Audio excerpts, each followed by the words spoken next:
Hey, what's going on everybody, and welcome back to a little bit of an update video. It's been a while since we've done one of these, but I really wanted to show off some progress on the Pulse Carbine, something that hasn't been talked about in a while, and I do want to talk about why that is for just a little bit. Back in, I don't know, a couple months ago, we had a poll for what my next mod would be following the MG69. And I put up several options. They were the Mangler, the Disruptor Pistol, and then the Pulse Carbine. And the Pulse Carbine won by a pretty large landslide, which was a bit of a shock to me. I kind of thought that one of the other two options would have been the winners, but the Pulse Carbine won, and so that's what I was going to work on. And I immediately got to work on the models. It went through a handful of different designs, some of which did not quite come out how I wanted, and finally I did get pretty settled on a design. From there, I began to start working on the different parts, like barrels and things like that, when suddenly I sort of got writer's block. Well, the 3D version of writer's block, if you will. I didn't know how to design certain aspects of it, and I started to begin to lose interest in the project. Not that I wasn't going to finish it, but I just didn't know where to move forward with it, and I was really having trouble with inspiration and trying to figure out how to make the weapon. And then, when I finally got the motivation to start working on it again, I got really sick. As you guys know, there was a period there where I didn't upload for like a good 2 weeks. I had like maybe 1 or 2 videos on the days where I felt good. I haven't really talked about this publicly yet, but I did actually come down with COVID. So that kind of just put a halt in everything I was doing for the time. I wasn't able to work on YouTube or modding or even just play games for enjoyment. Sitting at my desk just hurt, and so it was impossible to work.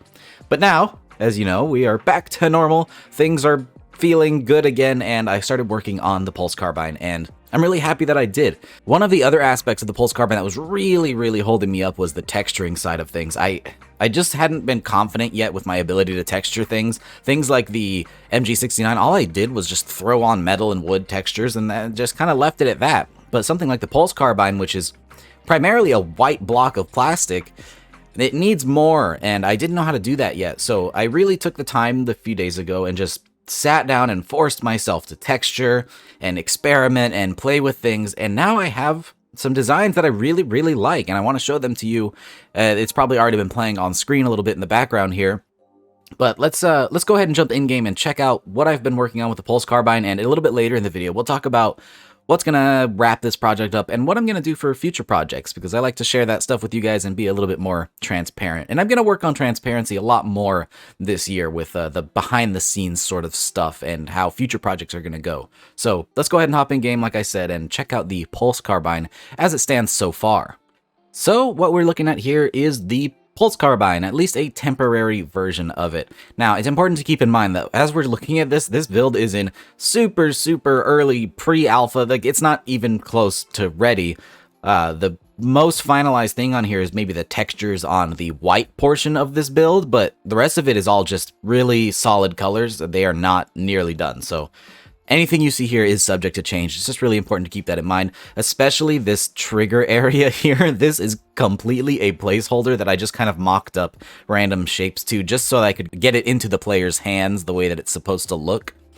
But this is going to change big time. I don't like how this looks whatsoever, but there will be a nicer design come final release, so just don't worry about that part of it. But the rest of it, the shapes are pretty much how they're going to look.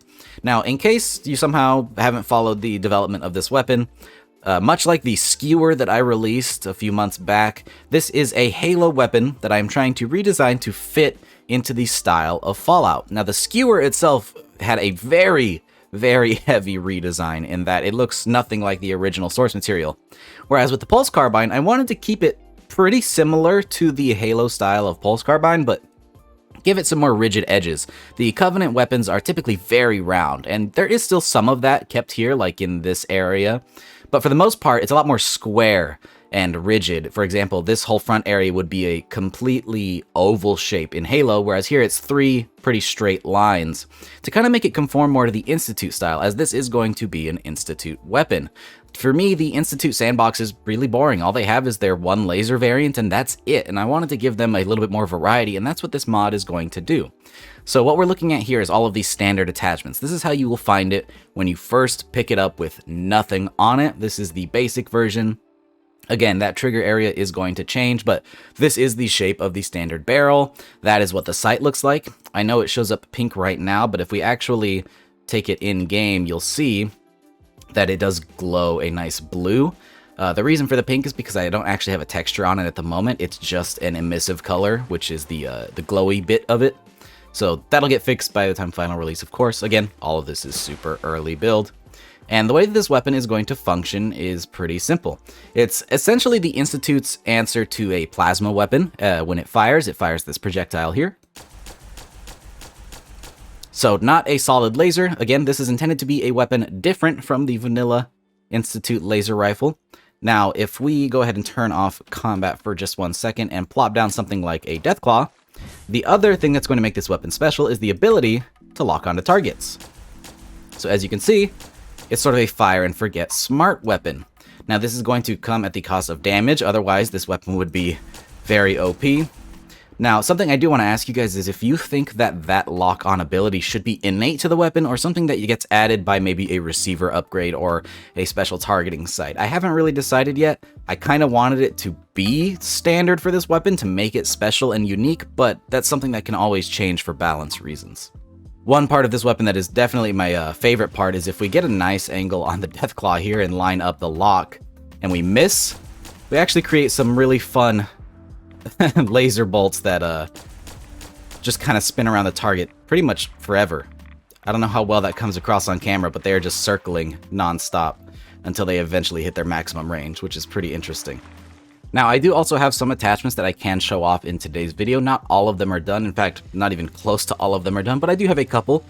For example, the automatic barrel here, which is heavily inspired by a design that J.K. Ruse actually sent me, so big shout out to him for the way that these ended up looking, because it's heavily inspired by an image that he gave me. And I quite like how this came out, and this barrel does actually spin for the automatic barrel here. We do have a couple of sights, one of which is going to be the standard Institute reflex sight that you guys are very familiar with, which the only thing that may change with that is how vertical it is on the base plate there.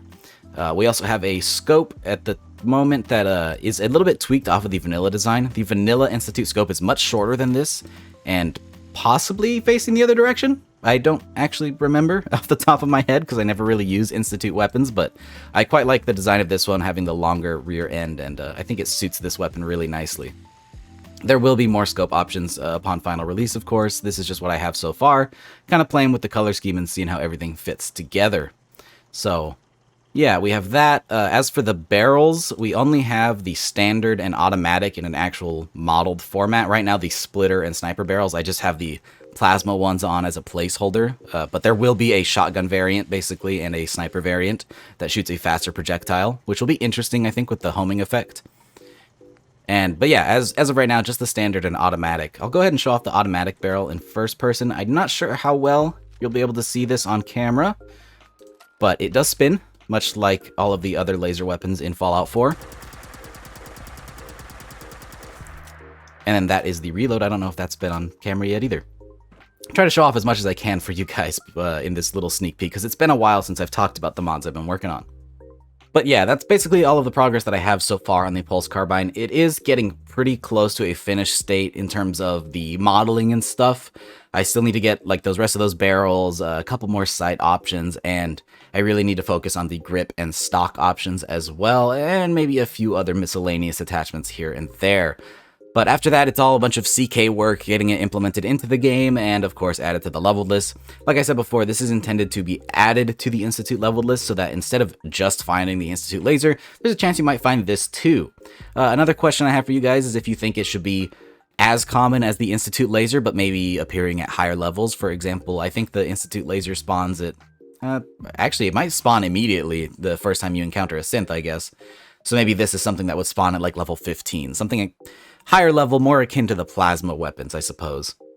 Or if it should be locked to maybe a higher level enemy like a Courser. So maybe this weapon only appears on Courser variants to make it a lot more rare and a bit more novel when you find it. I don't know, it's something I haven't quite decided on, so by all means I'd love to hear your feedback in the comments below. And it seems like this video is already starting to get a little bit lengthy, so really quick before we go, I do want to talk about future projects. This weapon has taken way longer than I anticipated. Things like the skewer and the MG69 took about a month each to come out, and that's kind of the workflow I anticipate for all of my weapons, but this one, because of a bunch of hiccups, just took much, much longer. Some of them my fault, some of them not. It's just a culmination of things that made this take way too long, and I'm really sorry for you guys to have to deal with that, and I'm sorry for the inconvenience of it. Now, as for future mods, one big elephant in the room that I get asked about a lot is my attachment pack. The attachment pack is coming.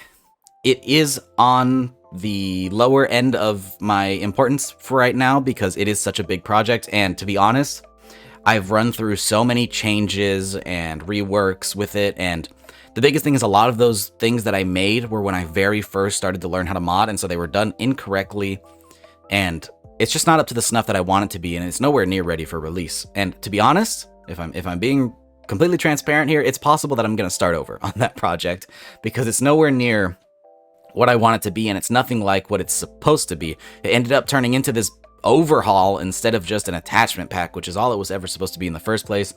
And so I might separate it into two mods, one of which is purely additive that adds attachments, and another one that is actually going to overhaul some of the core functions of the vanilla attachments. For example, adding every vanilla sight to every weapon is something I'd like to do, but probably not part of a separate attachment pack. I still need to figure out how it's all going to work together. I'll have updates on that at some point in the future. As for standalone weapon mods, which are something I really want to work on, I do have a few ideas for weapons, one of which is going to be a shoulder-mounted machine gun, something like the one from the Lonesome Road DLC in New Vegas, but not an exact copy. I don't want it to be 10mm, and I don't really want it to be a spinning barrel. I was thinking of something heavier, maybe chambered in 308 or even 50 BMG, and having it with a large side-mounted magazine. And I think that would be a pretty interesting one. So like a big, really heavy machine gun, something that maybe super mutants would carry pretty regularly, I think would be nice. And it would fit their animations, because I think I could get away with using the triple barrel missile launcher animations. I also do want to come back to the Disruptor pistol and Mangler pistol from the vote that you guys voted on the Pulse Carbine for. Picking the Pulse Carbine didn't mean that those weren't going to get made, it just decided which one I was going to make first. So I do want to make the Mangler and the Pulse Carbine, or the Disruptor, excuse me, just at a later date, because I can only work on so many mods at once. But yeah, those are three weapons that I definitely want to be working on, and I have a notepad of even more ideas. At some point in the future, I do want to come up with some concept art for each of them, and maybe give you guys a bit of a roadmap to hold myself a little bit more accountable. That way I can get these out at a pretty reasonable speed. And it would be a lot of fun, and maybe we'll do some more votes in the future as well to see what mods I work on next. With that though, I hope you guys got something out of this video, at least enjoyed the sneak peek on the Pulse Carbine, or got some of the information you were looking for in regards to the upcoming mods that I'll be working on. I will have a much larger update video in the future, again with a roadmap and more details on the weapons I'll be working on, but for now, that's just sort of a brief overview to get you holding over until then. With that though, I hope you guys did enjoy the Pulse Carbine. It's been a lot of fun working on it the last few days and getting back into the groove and the workflow of modding. It's something that I really missed, and am happy to be doing it once again. So yeah, I hope you guys enjoyed. If you did, drop a rating. If you haven't subscribed and you're watching this video, consider subscribing for more updates on mods I'm working on, or reviews on other people's mods and some really cool releases on the Nexus. So yeah, I hope to see you guys in the next video. Peace. And really quick, I'd like to make a shout out to all of our patrons. Your donations are greatly appreciated and really help to support the channel and videos just like this one. So again, thank you.